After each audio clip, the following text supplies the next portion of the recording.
Donc ce matin, je me réveille, je suis en route, je croise une petite fille.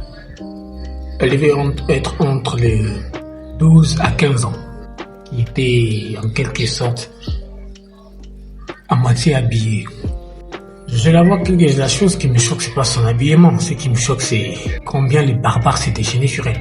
À chaque 2 mètres, elle se faisait arrêter en route. Une si petite fille. C'est pourquoi je les appelle des barbares. Et premièrement, c'est quand je pense que tu es un homme ayant de la barbe partout. Tu as de la barbe partout. Et physiquement et visiblement, tu peux voir que celle-ci, c'est une mineure. Eh ben, ça ne te fait absolument rien. Tu as quand même le courage de l'arrêter, de l'appeler, j'étais pour lui dire quoi. Et quand elle passe, je te retourne pour la regarder encore une fois. Mais c'était barbare. Des barbares. C'est le premier point. Le deuxième point pour lequel je les appelle des barbares, 7 heures du matin. Et toi, tu n'es même pas encore lavé, tu es trop sale, tu as de la poussière aux pieds.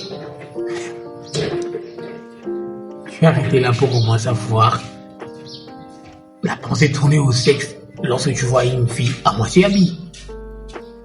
Ça, c'est compliqué. Et la fille, la plupart des cas aujourd'hui, nous condamnons toujours des hommes. Nous, ce sont des hommes. Ce sont des qui font n'importe quoi. Et quand t'es une mineure, t'es pas frappé par l'adolescence ou quoi que ce soit, où ils te disent, tu sais que ce que tu fais n'est pas bien. Ton habillement va attirer les gens.